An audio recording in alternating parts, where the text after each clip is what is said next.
else do you think we should know about mistrust, especially, let's talk about in business? Because usually many people have business partners who may not be saved, they may be unsaved, they had good credit or whatever. How do you manage mistrust in business?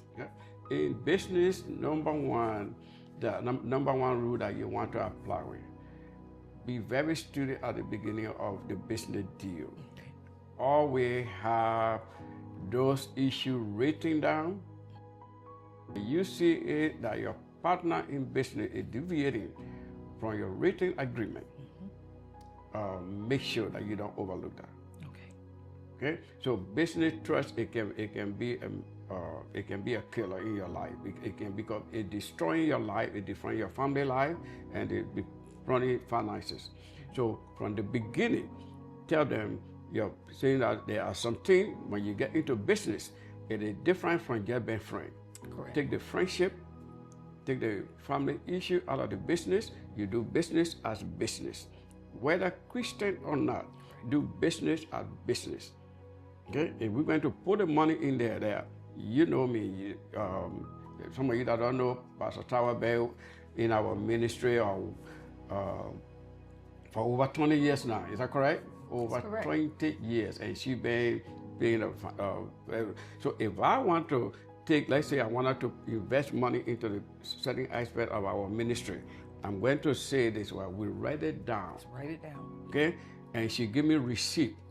So I can't come back and say, oh, you give me this, I didn't know this. So that is the business aspect. It has nothing to do with minister to minister.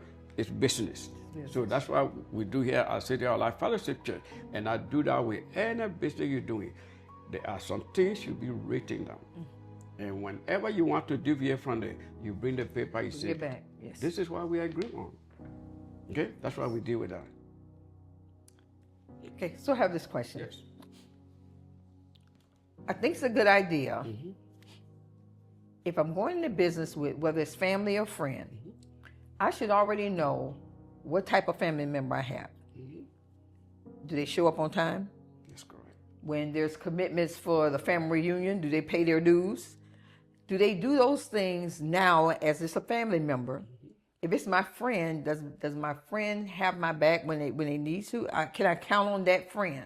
If I already know I can't count on you as a cousin, and I can't count on you as a friend, why would I bring you into business with me, knowing that I already can't count on you in personal issues? The business aspect to me seems very serious, because in a business, you can bring somebody on board who can bankrupt you, who can do something illegal and have you in prison, take away from your family situation, cause a split between your spouse because it's too much pressure. So I think that we go into things lightly in today's time. We do things quickly and with haste because we think that because this person did, I need to hurry up and do it. And I think what God is saying through these episodes is take our time. That's correct. And as a bishop, consult God, and then also you can consult your spiritual leader or your counselor in some things if you're already in it and you're just trying to make it work. But I think that God gives us the opportunity to seek Him first and ask the right questions first, and so that we don't find ourselves in a situation where now we're living in mistrust. And we might not have seen it before because we had so many other things that we were building. And then when those things are already built, now this is out of the way. Now I really see what I got. That's correct. That is correct. Business trust is one of those areas that we pay a lot of attention to professionally, and we better do this spiritually also. That's right. When you come to business, because it can destroy a long-term relationship. Yes. It can destroy family. So when you see the sign from the beginning, when somebody come to me, and this is what I do for a lot of people in my life, and a lot of people do for me too. Okay. There are some investment I'm going to do. I guess I'm hoping that something come up, but I should know my limit, how far I can go with it. That's correct. Because you can only sometimes you have to take your losses as soon as possible and get out. Don't keep going and hoping for hope that is, you know, Yeah. it's not going to happen, Right. and you just keep putting in it. Yes. There will come a time, take a loss as early as you can and get out. Sometimes you're doing it to save the relationship. Yes. You're doing it to save the family, and don't get to the point that it becomes so bitter that you have lost so much that you don't even want to see that person again. You don't want to be close to that person. Don't go that far. Take a decision as early as you can. And I heard you say it's to save the relationship, to save the family, sometimes to save yourself. That's correct. You know, a lot of times we think that we're supposed to sacrifice ourselves over and over and over again, but there comes a time we have to save ourselves too, save our integrity, and we want. And when you say you want to be able to see that person, and you may not have the same relationship, but you want to have some sort of relationship with them. And I think mistrust, when we don't deal with mistrust, it can linger. Yes. And linger and linger. And you thought I wasn't speaking to somebody, I'm not going to speak to them for a little while. And you thought it was 5 weeks, and now it's been 15 years. Correct. And because we didn't deal with mistrust in relationships. That's correct. So let's talk. I think we got a little bit more time left. Let's talk about children and parents. That's correct. Because I don't think we realize that there could be mistrust. We always think the children need to obey, but there could be mistrust where we create the mistrust. Yes. Boy, this is one of the areas that every professional person can say, Bishop, you are right. Okay. Probably mistrust is built between parents and children than any other relationship. Okay.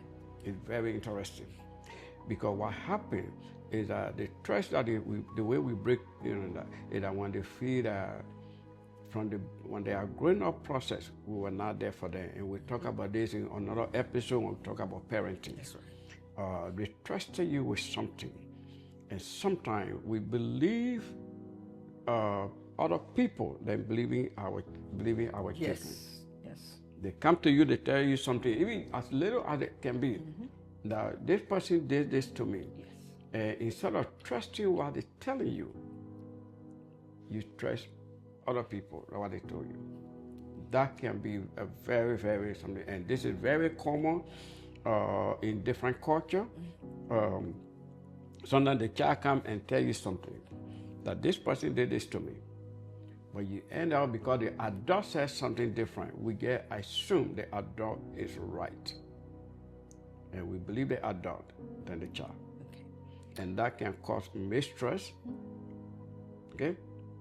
And then, you're smiling, I will stop over there because there are a lot of things we can talk about this. I'm stopping you because I don't want us to go too far into the parenting. So let's switch gears and let's talk about friendships. Okay, friendship. Okay, friendship. Oh my God, friendship. I'm dealing with some of those, even in my family. That friendship, you trust somebody so much in your family as friend.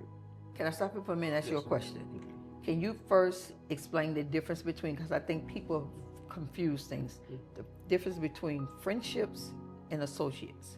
Because when you hear people say, oh, I have 2,000 Facebook friends, half of those people you ain't never even spoke to. They just joined you because they saw something interesting on your page and you claim them as friends, but we have to really know what's the difference between an associate and a friend. Yeah. You know, the associate, those are people that you just met or you know about them. That tell you that they know something about you, you know something about them, but you don't have your very etiquette thing in common. Okay. Friendship is what you and somebody put an extra effort to develop that relationship. You may not be brother and sister, and but sometimes someone all like for instance, my friendship that I have, those are people that we grew up together. Correct. We became friendship in ministry. We developed our friendship because of ministry. So friendship sometimes is based on something. You have a common denominator. Right. That you grew up together. And listen to the research about friendship that came out in recent time. Research has shown that you develop your best friendship from childhood to the age of 35. After 35, everybody you come across now, they are just associates. Now, again, statistics, there is a plus and minus, so don't take that to be something. So you have friends that there are something that about them you share common thing together, you share your joy, you share pain together. So that's why we consider friends.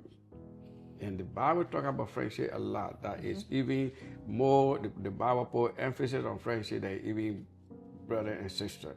So friendship are very, Jesus told his disciple, I don't call you servant anymore, I call you friend. I preached a message before, I am a friend of God. Abraham was considered a friend of God. Correct. So those are the relationship. Now, when you talk about breaking trust, oh my God, sometimes, and I'm going to give you brought me to the place I want to give some biblical reference to this. Then a relationship that you come to from friendship, from family member. I'm not sure how Abraham and Lot relationship went to the point that if I'm taking you to Egypt and you accumulate all of it because I brought you this far, and you come to the point now because you have something. You have 7, I have 7, I have that, and there's a conflict that to the point that we have to divide the way we divide it. It is a trust issue now. Now, again, I'm going to come here. Sometimes when you're dealing with trust issue, you got to say, I am going to do this because I got to save the relationship and I have to save myself. Correct. So when you come to trust between you and your friend, make sure how much this damage is going to cost, how much it's going to cost my friend, and how much it's going to cost me. Correct. So that's what we want to really be able to deal with. Okay. So when there's mistrust in a friendship, I think there are times where it depends on what the mistrust is. I think there are times where do you think it's true that there are times you have to separate from certain parts of life, but you can still have friendship in different parts? Is it dependent upon where the mistrust was? Yes. So let me give you an example. Let's say, because this has been all over the news, just different things. Let's say you got a friend in your business, and your friend committed a felony, and but they're still your friend. Do you separate your friendship with them in business, but still can keep a personal friendship with them, or do you feel like nothing, we can't be friends at all? Sometimes you have to come to that point. To which point? So I will come to a country when I cannot associate with this person. Okay. I will cut every time. Okay. Okay. And the way you do it is that you're not doing it against them. You're doing it for your own safety. Okay. Okay. And it's very important. Let's say if somebody, and I will reframe this statement. Okay. If I'm with you and you get into the Hernandez, like rapes, like child abuse, all of that, there's going to come a time that I cannot associate myself with somebody that abused children. Okay. Okay. So that I'm going to cut that out from you. Okay. Those are the extreme. Okay. Well, that's this extreme.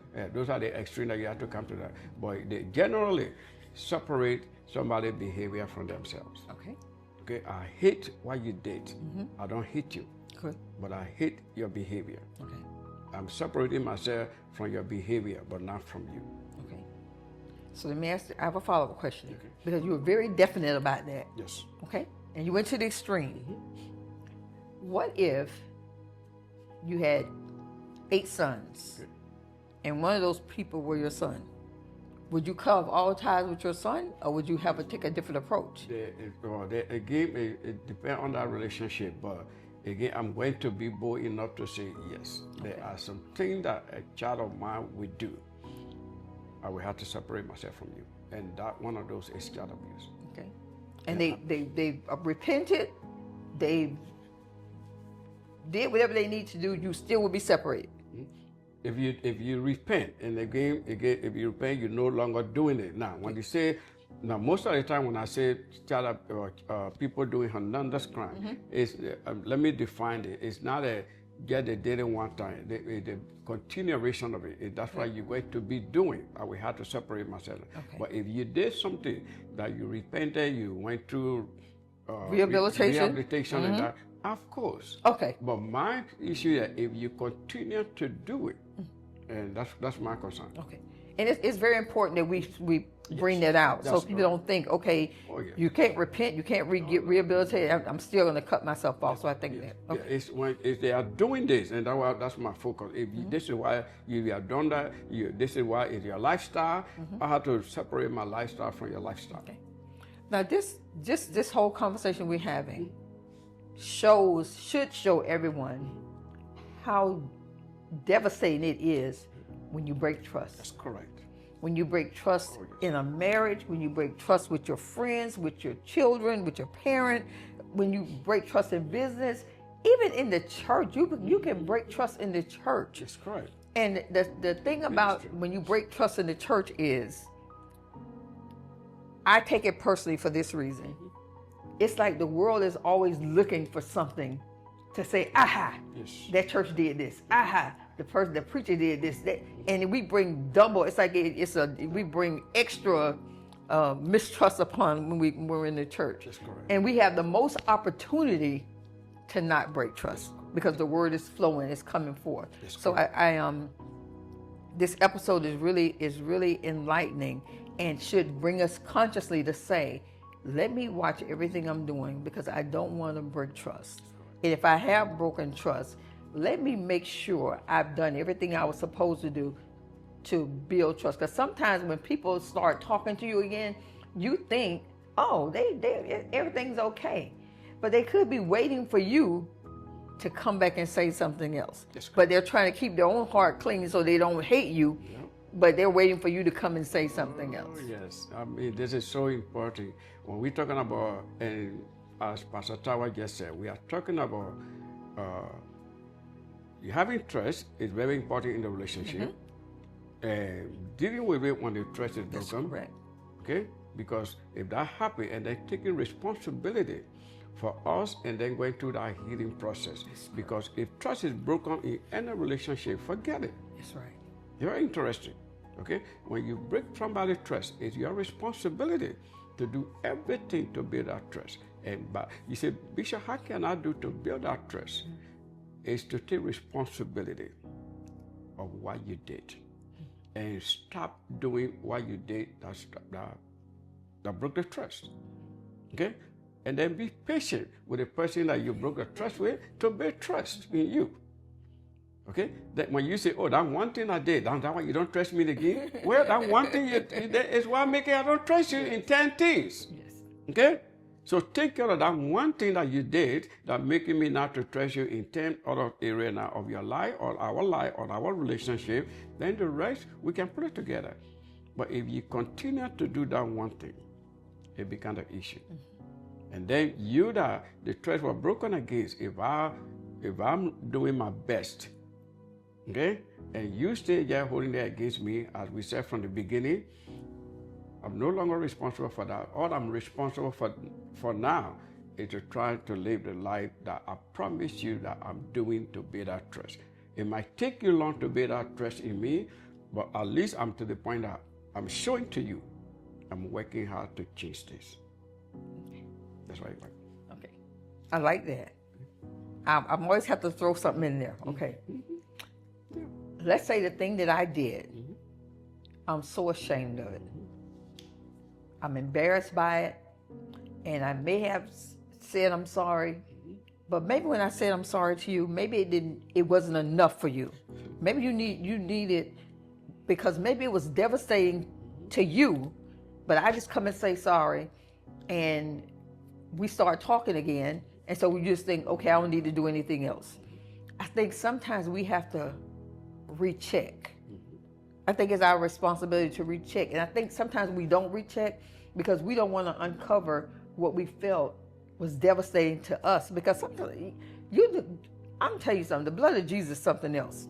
Come on, you look back over your life and you look and see the things that God saved you from. You like, you know what, God, I'm glad you ain't like people. I'm glad you ain't over there telling what I did and stuff. I'm glad it's all done, over and done. But when you have to tell somebody, I'm sorry that I did something I'm ashamed of, it's hard to revisit to make sure they're okay. And so tell me how do we get up enough courage to revisit to make sure the person is really okay? again, we go back to communication. Okay. And because sometimes when that happens, you don't come to the point to say that if I bring it out, they will get mad again. Okay. Okay. Now, this is very interesting again. If somebody, the trust is broken, Okay. and you may have forgiven me, Okay. but it doesn't mean that you're still not hurting over. Correct. That's where I'm going. Okay. It doesn't mean that the pain had just gone. Okay. You may have forgiven me. So in the relationship, when that happens, whenever you try to bring it out, you tell the person, just because I'm bringing it out, it doesn't mean that I didn't forgive you. Oh. Okay? I'm bringing it out because it still hurt me. It doesn't mean that I don't forgive you. I'm forgiving you, but I'm still hurting. So I just want you to listen to me. And this is, okay? And this is very important. It has helped 95% of the time. Okay? When you broke my trust, when I told you, and let me take money, okay? Okay. When you went to the bank and took money from there beside me without letting me know, and it really put in the financial bind. Correct. Okay? Oh, I know you repented, you're not doing it again, but every time I think about that money that went out, it really makes me feel bad. So I just want to, I'm just expressing it to you. It does not mean that I still hold it against you. Okay. Okay? And I usually, my bigger disclaimer in professional counseling is that it's easier said than done. But don't come to the point just because you are forgiving somebody, that means you can't talk about it again. Okay. But before I talk about it, I'm going to make a disclaimer. I'm really not using this against you, but allow me to process it. There are some women that have been violated, there are men that have been violated in the relationship in different ways. So let's still going through the pain. So there will come a time that is that trigger. And there will be something that you will do or I will do that will trigger the events that happen. So that I had to go through that. Sometimes it seems like you're reliving it. And it's normal for you to go through that emotional, rehearsal, because that's what's going to help you build. It's not going to build overnight, but don't come to the point just because somebody have forgiven me. And I hear people that, I thought you forgiving me. Why you bringing it out again? Why you still talking about it? Well, just because I talk about it, it does not mean that I didn't forgive you. Okay. And it's easier said than done. That's a big disclaimer. Okay. So I see that point. So let me go back to where I'm going. Okay. Yes. What you just said puts the pressure on the person who is violated to talk about it. What I'm asking is, if I'm the violator, why haven't I gone and checked on that person to make sure they're okay? Just because we're talking again, it seems like we're okay. Why haven't I checked on that person to make sure they're really okay? Okay, good, because there are two ways that happen, Okay. and I like to, I'm glad you clear yourself. I'm the violator. I'm going to check on you. Yes. Because guess what? Number one, it's probably my own insecurity that I'm not really. Is it burden taken away from me? Because the more I ask you, you say, "Oh, I'm okay." It released me also. Okay. Okay, and also I'm still really, really wondering, and that's why it comes to. I'm still wondering whether my action is how you dealing with the action. Correct. So those are the two ways that make people to really do that. Because most of the time it's actually for me. I want to make sure the burden I can really let the burden go because this person have forgiven me completely. So I came back to you. I said, "Are you okay with what I did? Are you forgiving me?" Now, and this is where I usually tell people is that if your partner tell you or the person you violated, whether it be your friends or so, if they tell you they forgive you, believe them that they forgive you.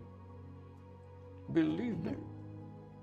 Okay? But if you start saying, "Oh, they just saying that to make me feel good," rather than that will cause you to be going back and checking and that. But if you tell me that you forgive me, I'm not going to bring it back up to you. So I agree that this is a communication thing, because I think that both parties have to be, the violator has to check on the person. I don't care if they said, "I forgave you 2 years ago." Check and make sure the person is really okay. That's correct. And the person who is violated has to be honest enough to say, That's correct. "I forgive you, but it still bothers me. That's correct. And I think it just boils down to being correct. honest. And the if we way- if we really want to build trust back. That's right. And then the way you do it is that I'm trying to get there. I will get there. trying, yes. Give that person some kind of validation that I'm doing my best to really not think about this, but instead I'm not there. I'm not there yet. But again, you make sure you make them to understand. Because I'm saying this, it doesn't mean that I have it against you.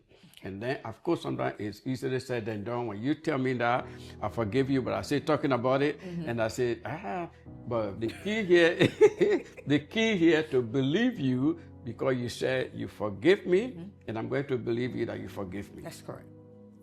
Okay. Amen. That's how we build that. That's how we build that trust. And then you come to that point is that I'm trusting you in different areas. I may not be trusting you. My trust level in this area, financial area is one of the areas that is very huge. And then behavior. Yes. Let's say I'm going to bring this out. Let's say you are with somebody and they are using drugs, and you tell them, I don't want you to be. I don't want to be with somebody that uses drugs. Right. And then they tell you, oh, okay, because of that, I'm glad you did that, so I will not take drugs again. Okay. Okay? And then a few days later, a month later, you find them with drugs. Okay. Did they break your trust? Yes. Absolutely. And then how are you going to build that trust again? How are you going to rebuild that trust again? Because you trust, they told you they're not taking drugs again. You believe them, you trust them that they will not be using drugs again. But then a few months later, they are taking drugs. Okay. And okay, I'm sorry, I won't use drugs again. Yes. Okay, so I equate that to a good man falls 7 times, but he gets back up. Okay. If someone was taking drugs, maybe they have an addiction, okay, and they're telling me I'm gonna stop taking drugs. So they tried really hard, but that addiction was calling them. Now it's time for me, if I really care about this relationship, to be in the gap, praying. To what do you need from me to help you not to take drugs?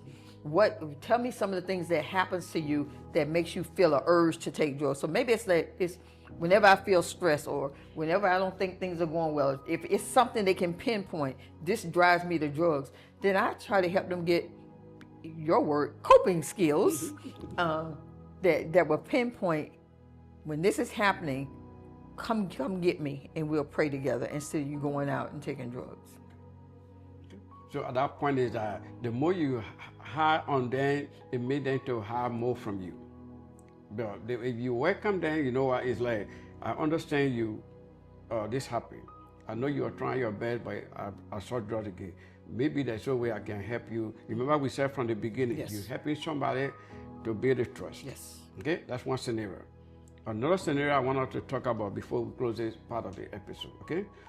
You're going out with somebody, boyfriend and girlfriend, and then you find out that they still talking to their old girlfriend or their old boyfriend, okay? Because sometimes I like to date it from both sides, okay? Okay. And they tell you we're not talking to them. No, we're not talking. Then you find out they are still talking, Okay. okay?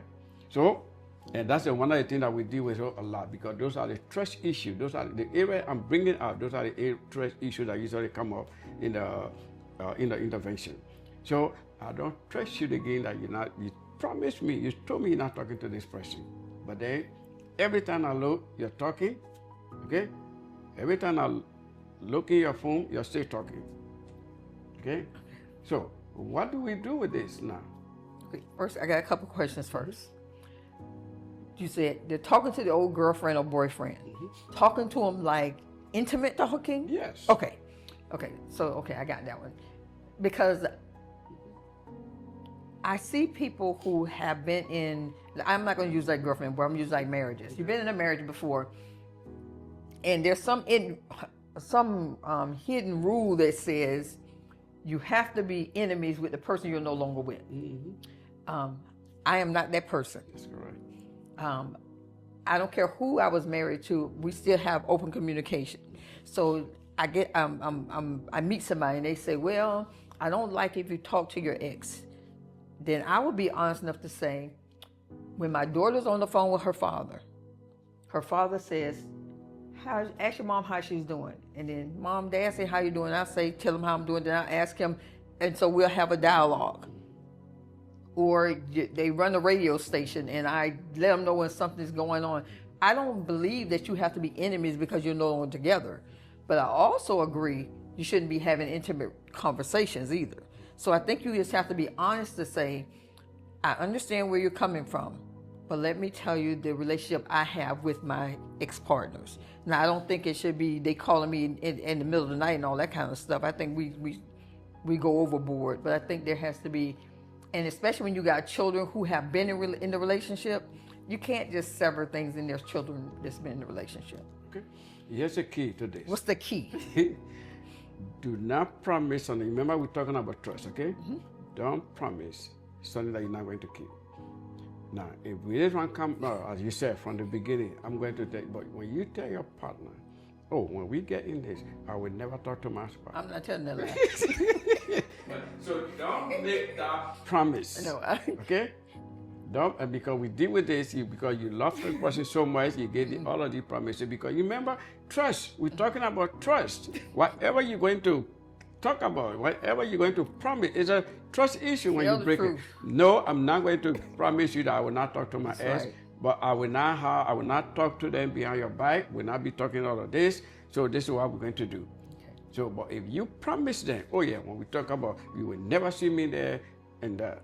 So it is a danger because remember, we're talking about trust. That's right. Don't put anything up there that you're not going to keep, and it becomes an issue in your relationship. And be careful with the never and always. That's correct. Okay? And then, if that happens, when you talk to your ex, and your partner asks you, did you talk to your ex? Yes. Say, yes, I did. Yes, I did. And then what you're talking about, if something is that, well, you know what, I will tell you so far. Now, if they call you and share confidential with you, something that is confidential, I will tell you, definitely it was something that was bothering him or her, it was confidential. I'm not going to share that with you. Now, this is what's going to happen. Again, remember we said, the reason you're not trusting your partner, do you trust yourself? Yes. Gotcha. Okay? I can talk to my partner on different issues, nothing going to be done there. But can you do that? If you're not able to do that, you're going to picture me the way you picture yourself. I'm preaching better than you're listening. Okay? So I hope you enjoy this episode. We get a phone number. You can call our office if you are dealing with some trust issue in your relationship. This is what we are here for as professional people, as pastors. We know that this is a situation that the enemy is using to destroy a lot of relationships. That's correct. Okay?